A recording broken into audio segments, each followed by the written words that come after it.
નમસ્કાર મિત્રો, સ્વાગત છે તમારું એજ્યુકેશન વાલા પરિવારમાં। આજના આ વિડીયોમાં નિબંધ લેખનની અંદર આપણે નવી શિક્ષણ નીતિના નિબંધ વિશે અભ્યાસ કરીશું। તો ચાલો શરૂ કરીએ। શિક્ષણનો શાબ્દિક અર્થ શીખવાની અને શીખવવાની ક્રિયા છે। આ રીતે આપણે કહી શકીએ કે કોઈ પણ સમાજમાં સતત ચાલતી પ્રક્રિયા જેનો હેતુ માણસની આંતરિક શક્તિઓનો વિકાસ અને તેના વર્તનને સુધારવાનો છે। શિક્ષણનો પ્રાથમિક ઉદ્દેશ્ય માણસને સક્ષમ નાગરિક બનાવવા માટે જ્ઞાન અને કૌશલ્ય વધારવાનો છે। નોંધપાત્ર રીતે સ્વતંત્રતા પછી ભારતમાં પ્રથમ શિક્ષણ નીતિ ઘડવામાં આવી હતી, જે મુખ્યત્વે લોર્ડ મેકેલોની અંગ્રેજી પ્રભુત્વવાળી શિક્ષણ નીતિ પર આધારિત હતી। વર્ષ 1992માં તેમાં કેટલાક સુધારા પણ કરવામાં આવ્યા હતા, પરંતુ તેનું માળખું મૂળભૂત રીતે માત્ર અંગ્રેજી માધ્યમના શિક્ષણ પર કેન્દ્રિત હતું। આજે સમય સાથે અમને સમજાયું કે 1986ની શિક્ષણ નીતિમાં કેટલીક ખામીઓ છે, જેના હેઠળ બાળક જ્ઞાન મેળવી રહ્યું છે, પરંતુ આ જ્ઞાન ભવિષ્યમાં રોજગારીની તકો ઊભી કરવામાં સક્ષમ નથી। તેથી આ ખામીઓને દૂર કરવા માટે નવી રાષ્ટ્રીય શિક્ષણ નીતિ 2020 લાવવાની જરૂર હતી। નવી રાષ્ટ્રીય શિક્ષણ નીતિ 2020 એ 21મી સદીની પ્રથમ આવી શિક્ષણ નીતિ છે, જેનો ઉદ્દેશ્ય આપણા દેશના વિકાસ માટે આવનારી જરૂરિયાતને પૂર્ણ કરવાનો છે। આ નીતિ તેના નિયમોના વર્ણન સહિત શિક્ષણ પ્રણાલીના તમામ પાસાઓમાં સુધારા અને પુનઃરચનાનો પ્રસ્તાવ મૂકે છે, જેના હેઠળ ભારતની પરંપરા અને તેના સાંસ્કૃતિક મૂલ્યોને જાળવી રાખીને 21મી સદીના શિક્ષણ માટેના મહત્વાકાંક્ષી લક્ષ્યોને સમર્થન આપવામાં આવ્યું છે। રાષ્ટ્રીય શિક્ષણ નીતિ દરેક વ્યક્તિમાં રહેલી સર્જનાત્મક સંભાવનાના વિકાસ પર ભાર મૂકે છે। આ રાષ્ટ્રીય શિક્ષણ નીતિ એ સિદ્ધાંત પર આધારિત છે કે શિક્ષણ માત્ર સાક્ષરતા, ઉચ્ચ ક્રમના તર્ક અને સમસ્યાનું નિરાકરણ સંબંધિત જ્ઞાનાત્મક ક્ષમતાઓના વિકાસ તરફ દોરી જતું નથી, પરંતુ નૈતિક, સામાજિક અને ભાવનાત્મક સ્તરે વ્યક્તિના વિકાસ તરફ પણ દોરી જાય છે। આ નિબંધ તમને પસંદ પડતો હોય તો વિડીયોને લાઈક અવશ્ય કરજો અને તમારા વોટ્સએપ અને ટેલિગ્રામ ગ્રુપમાં શેર અવશ્ય કરી દેજો, જેથી અન્ય જે આપણા મિત્રો છે તેને પણ આ ઉપયોગી થાય। નવી શિક્ષણ નીતિના મહત્વના તથ્યો વિશે વાત કરીએ તો જૂન 2017માં ઈસરોના ભૂતપૂર્વ વડા ડૉક્ટર કે કસ્તુરીરંગનની અધ્યક્ષતામાં એક સમિતિની રચના કરવામાં આવી હતી। આ સમિતિએ મે 2019માં રાષ્ટ્રીય શિક્ષણ નીતિનો ડ્રાફ્ટ રજૂ કર્યો હતો। રાષ્ટ્રીય શિક્ષણ નીતિ NEP 2020 વર્ષ 1968 અને વર્ષ 1986 પછી સ્વતંત્ર ભારતની આ ત્રીજી શિક્ષણ નીતિ છે। NEP 2020 હેઠળ કેન્દ્ર અને રાજ્ય સરકારના સહયોગથી શિક્ષણ ક્ષેત્ર પર દેશના GDPના 6% જેટલા રોકાણનું લક્ષ્ય નિર્ધારિત કરવામાં આવ્યું છે। નવી શિક્ષણ નીતિમાં હાલમાં સક્રિય 10+2 શૈક્ષણિક મોડલની જગ્યાએ શૈક્ષણિક અભ્યાસક્રમને 5+3+3+4 સિસ્ટમના આધારે વિભાજિત કરવાની વાત કરવામાં આવી છે। ટેકનિકલ શિક્ષણ માટે ટેકનોલોજીના ઉપયોગને પ્રોત્સાહન આપવા, ભાષાના અવરોધો દૂર કરવા, વિવિધ રીતે વિકલાંગ વિદ્યાર્થીઓ માટે શિક્ષણ સુલભ બનાવવા વગેરે પર ભાર મૂકવામાં આવ્યો છે।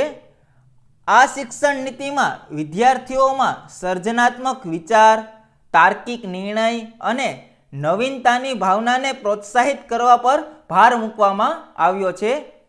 કેબિનેટે માનવ સંસાધન વિકાસ મંત્રાલયનું નામ બદલીને શિક્ષણ મંત્રાલય કરવાની મંજૂરી આપી છે। 3 વર્ષથી 8 વર્ષની વયના બાળકો માટે શૈક્ષણિક અભ્યાસક્રમનું વિભાજન મફત, સલામત અને ગુણવત્તાયુક્ત પ્રારંભિક બાળપણ સંભાળ અને શિક્ષણની ઉપલબ્ધતા સુનિશ્ચિત કરવામાં છે। 6 થી 8 વર્ષના બાળકોને પ્રાથમિક શાળાઓમાં ધોરણ 1 અને 2માં શિક્ષણ આપવામાં આવશે। પ્રાથમિક શિક્ષણને બહુસ્તરીય નાટક અને પ્રવૃત્તિ આધારિત બનાવવા માટે પ્રાથમિકતા આપવામાં આવશે। NEP 2020માં ધોરણ 5 સુધીના શિક્ષણમાં માતૃભાષા અથવા તો સ્થાનિક અથવા પ્રાદેશિક ભાષાને અપનાવવા પર ભાર મૂકવામાં આવ્યો છે. તેમજ ધોરણ 8 અને તે પછીના શિક્ષણ માટે માતૃભાષાને પ્રાધાન્ય આપવા પર ભાર મૂકવામાં આવ્યો છે. ભાષાકીય વિવિધતાને પ્રોત્સાહન અને રક્ષણ. શાળા અને ઉચ્ચ શિક્ષણમાં વિદ્યાર્થીઓ માટે સંસ્કૃત અને અન્ય પ્રાચીન ભારતીય ભાષાઓને વિકલ્પ ઉપલબ્ધ હશે, પરંતુ કોઈપણ વિદ્યાર્થીને ભાષા પસંદ કરવાની ફરજ પડશે નહીં.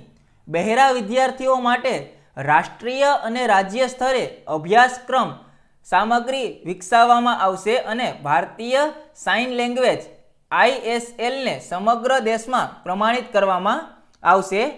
NEP 2020 હેઠળ એક ભારતીય institute of translation and interpretation IITI રાષ્ટ્રીય સંસ્થા અથવા તો ફોર ફારસી, પાલી અને પ્રાકૃત માટે રાષ્ટ્રીય સંસ્થાઓ સાથે ભાષા વિભાગને મજબૂત બનાવવામાં આવશે. ઉચ્ચ શૈક્ષણિક સંસ્થાઓમાં અને ઉચ્ચ શૈક્ષણિક સંસ્થાઓમાં શિક્ષણના માધ્યમ તરીકે માતૃભાષા સ્થાનિક ભાષાનો પ્રચાર કરવામાં આવશે. અભ્યાસક્રમ અને મૂલ્યાંકનની વાત કરીએ તો આ નીતિમાં સૂચિત સુધારા મુજબ કળા અને વિજ્ઞાન, વ્યાવસાયિક અને શૈક્ષણિક વિષયો અને અભ્યાસક્રમ અને અભ્યાસેતર પ્રવૃત્તિઓ વચ્ચે બહુભેદ રહેશે નહીં. વર્ગ 6 થી જ શૈક્ષણિક અભ્યાસક્રમમાં વ્યવસાયલક્ષી શિક્ષણનો સમાવેશ કરવામાં આવશે. તેમાં પણ ઇન્ટર્નશીપની વ્યવસ્થા કરવામાં આવશે. શાળા શિક્ષણ માટે રાષ્ટ્રીય અભ્યાસક્રમ framework national council of educational and research and training NCERT દ્વારા તૈયાર કરવામાં આવશે. NEP 2020 વિદ્યાર્થીઓની શીખવાની પ્રગતિના બહેતર ટ્રેકિંગ માટે નિયમિત અને રચનાત્મક મૂલ્યાંકન પ્રણાલી અપનાવવા સૂચન કરે છે. આ સાથે વિશ્લેષણ અને તર્ક ક્ષમતા અને સૈદ્ધાંતિક સ્પષ્ટતાના મૂલ્યાંકનને પ્રાથમિકતા આપવાનું સૂચન કરવામાં આવ્યું છે. વિદ્યાર્થીઓના સર્વાંગી વિકાસને ધ્યાને લઈ અને વર્ગ 10 અને વર્ગ 12ની પરીક્ષાઓમાં ફેરફાર કરવામાં આવશે. તેમાં ભવિષ્યમાં સેમેસ્ટર અથવા બહુવિધ પસંદગીના પ્રશ્નો વગેરે જેવા સુધારાનો સમાવેશ થઈ શકે છે. વિદ્યાર્થીઓની પ્રગતિના મૂલ્યાંકન માટે ધોરણ નિર્ધારણ સંસ્થા તરીકે પરખ નામનું નવું રાષ્ટ્રીય મૂલ્યાંકન કેન્દ્ર સ્થાપવામાં આવશે. NEP 2020 હેઠળ ઉચ્ચ શૈક્ષણિક સંસ્થાઓમાં ગ્રોસ એનરોલમેન્ટ રેશિયો 26.3% જે વર્ષ 2018થી વધારીને 50% કરવાનો લક્ષ્યાંક નિર્ધારિત કરવામાં આવ્યો છે. આ સાથે 3.5 કરોડ નવા વિદ્યાર્થીઓ ઉમેરવામાં આવશે. દેશની ઉચ્ચ શૈક્ષણિક સંસ્થાઓ બેઠકો ઉમેરવામાં આવશે. NEP 2020 હેઠળ અંડર ગ્રેજ્યુએટ અભ્યાસક્રમમાં નોંધપાત્ર સુધારો કરવામાં આવ્યો છે, જેમાં multiple entry and exit system અપનાવવામાં આવી છે. આ હેઠળ 3 અથવા 4 વર્ષના ગ્રેજ્યુએટ પ્રોગ્રામમાં વિદ્યાર્થીઓ ઘણા સ્તરે અભ્યાસ છોડી શકશે અને એનો અનુરૂપ ડિગ્રી અથવા તો ડિગ્રી આપવામાં આવશે. 1 વર્ષ પછી પ્રમાણપત્ર, 2 વર્ષ પછી ડિપ્લોમા, 3 વર્ષ પછી ડિગ્રી અને 4 વર્ષ પછી સંશોધન સાથે ગ્રેજ્યુએશન. વિવિધ ઉચ્ચ શૈક્ષણિક સંસ્થાઓમાંથી મેળવેલ માર્ક અથવા ક્રેડિટ્સ ડિજિટલ સ્ટોર કરવા માટે એક શૈક્ષણિક બેગ ઓફ ક્રેડિટ્સ આપવામાં આવશે, જેથી વિદ્યાર્થીઓને વિવિધ સંસ્થાઓમાં તેમના પ્રદર્શનના આધારે ડિગ્રી એનાયત કરી શકાય. નવી શિક્ષણ નીતિ હેઠળ MPhil પ્રોગ્રામ નાબૂદ કરવામાં આવ્યો છે. ભારતનું ઉચ્ચ શિક્ષણ આયોગ તબીબી અને કાયદાકીય શિક્ષણ સિવાયના સમગ્ર ઉચ્ચ શિક્ષણ ક્ષેત્ર માટે ભારતના ઉચ્ચ શિક્ષણ આયોગ SECIની રચના કરવામાં આવશે. HECIના કાર્યોના અસરકારક અને પ્રદર્શનાત્મક અમલ માટે 4 સંસ્થાઓ ઓળખવામાં આવી છે. નિયમન માટે national higher educational regulatory council, ધોરણ સેટિંગ માટે સામાન્ય શિક્ષણ પરિષદ, ભંડોળ માટે ઉચ્ચ શિક્ષણ અનુદાન પરિષદ અને માન્યતા માટે રાષ્ટ્રીય માન્યતા પરિષદ. નવી શિક્ષણ નીતિ પહેલા શૈક્ષણિક પરિદ્રશ્ય. નવી નેશનલ એજ્યુકેશન પોલિસી 2020ના આગમન પહેલા ભારતમાં 1986ની શિક્ષણ નીતિ અમલમાં આવી હતી, જેમાં માત્ર પુસ્તકી વસ્તુઓનું ધ્યાન રાખવામાં આવતું હતું. જૂની શિક્ષણ નીતિમાં ક્યાંય એવો ઉલ્લેખ ન હતો કે શાળામાં વર્ગમાંથી મેળવેલ જ્ઞાન એ 6 થી 12 ભવિષ્યમાં રોજગાર નિર્માણ કરવામાં તે કેવી રીતે મદદ કરશે. જૂની શિક્ષણ નીતિ અભ્યાસક્રમ લક્ષી હતી, જેમાં આના પર ભાર મૂકવામાં આવ્યો હતો. નાનપણથી જ બાળકોને અંગ્રેજીમાં લખવા વાંચવાની ફરજ પાડવામાં આવી હતી, જેના કારણે બાળક તેની માતૃભાષાથી અજાણ હતો. અગાઉ ઉચ્ચ શિક્ષણ મેળવતી વખતે જો કોઈ કારણસર બાળક 1 કે 2 વર્ષ પછી અભ્યાસ અધવચ્ચે છોડી દે તો તેને નુકસાન થતું હતું. 1 કે 2 વર્ષમાં તે જે કંઈ પણ શીખ્યો તેને કોઈ સર્ટિફિકેટ ન મળ્યું, તેના કારણે તેણે ફરીથી ડિગ્રી કરવામાં વર્ષો વેડફવા પડતા. પહેલાં કોમ્પ્યુટર કે ટેકનિકલ જ્ઞાનનો અભાવ હતો. બાળક કોડિંગ શીખવા માટે ઉચ્ચ શૈક્ષણિક સંસ્થાઓમાં જતું હતું, પરંતુ હવે બાળકોને 6ઠા ધોરણથી જ કોડિંગ શીખવવામાં આવશે. NEP 2020માં વિકાસ પર ભાર મૂકવામાં આવ્યો છે. આવો અભ્યાસક્રમ અને શિક્ષણ પદ્ધતિ જે અંતર્ગત અભ્યાસક્રમનું ભારણ ઘટાડીને 21મી સદીના કૌશલ્ય, અનુભવ આધારિત શિક્ષણ અને વિદ્યાર્થીઓમાં જટિલ વિચારસરણી પ્રોત્સાહિત કરવા પર વિશેષ ધ્યાન આપવામાં આવે છે. પ્રથમ કોલેજમાંથી જ 3 વર્ષની ડિગ્રી લીધા પછી 2 વર્ષ પોસ્ટ ગ્રેજ્યુએશન અને પછી 2 વર્ષ MPhil, તે પછી 5 વર્ષ PhD સંશોધન ડિગ્રી મેળવી શકાય છે, પરંતુ હવે MPhil નાબૂદ કરવામાં આવી છે. રાષ્ટ્રીય શિક્ષણ નીતિ 2020માં ભાષા અને નકારાત્મક પરિબળ છે, કારણ કે ભારતમાં શિક્ષકથી વિદ્યાર્થી ગુણોત્તર સમસ્યા રૂપે છે. તેથી શૈક્ષણિક સંસ્થાઓમાં દરેક વિષય માટે માતૃભાષાનો પરિચય એક સમસ્યા છે. કેટલીક વાર સક્ષમ શિક્ષક શોધવી એ સમસ્યા બની જાય છે. અને હવે NEP 2020ની રજૂઆત સાથે બીજો પડકાર આવે છે કે જે અભ્યાસ સામગ્રીને માતૃભાષામાં લાવે છે.